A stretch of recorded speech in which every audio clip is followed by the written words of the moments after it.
اور یہ جو طلب ہے ہمارے اندر سخاوت کی، اس کی تسکین کہاں ہوگی؟ میں نہیں جانا چاہتا، میرا مزاج بھی نہیں ہے، مگر آپ کی توجہ ہے۔ پتہ نہیں کس کس کا نام لیا جاتا ہے کہ انہوں نے یہ دے دیا، انہوں نے وہ دے دیا۔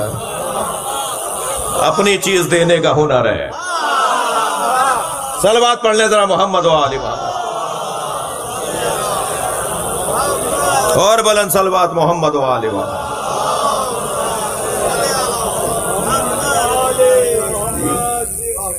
بات روشن ہے؟ تیسری کیفیت ہے شجاعت۔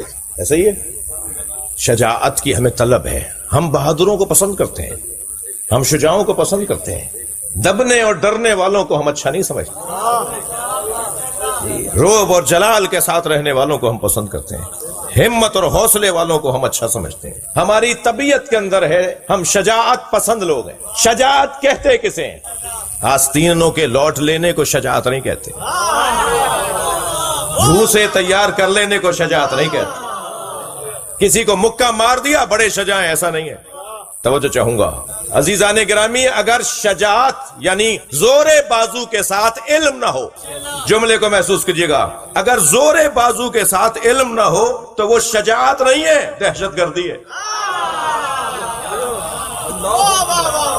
یہ دہشت گردی اور ہے، شجاعت اور ہے۔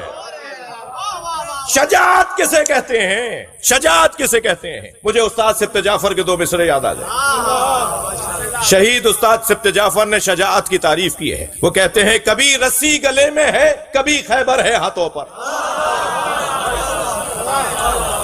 تھوڑی بات کریں میرے ساتھ بھائی۔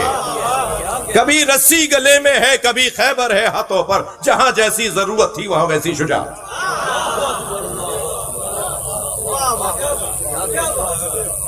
شجاعت، ہم سب شجاعت کے پرستار ہیں۔ یوں ہی مولا علی کا ذکر لوگوں کو شجاع نہیں بناتا۔ یہ سارے تذکرے ہم اس لیے کرتے ہیں تاکہ ہمارے اندر کمال آنے لگے۔ 2 گھنٹے تک گلاب بیچنے والے کے دکے پہ بیٹھوں تو 4 گھنٹے تک میرے اندر سے گلاب کی خوشبو آتی ہے۔ جو حسین مولا کی شجاعت سن رہا ہو، جو علی کا سن رہا ہو، وہ بزدل کیسے رہے گا؟ وہ بزدل کیسے رہے گا؟ ہماری طلب ہے امام حسین کا تذکرہ، ہماری طلب ہے مولا علی کا تذکرہ، ہماری ضرورت ہے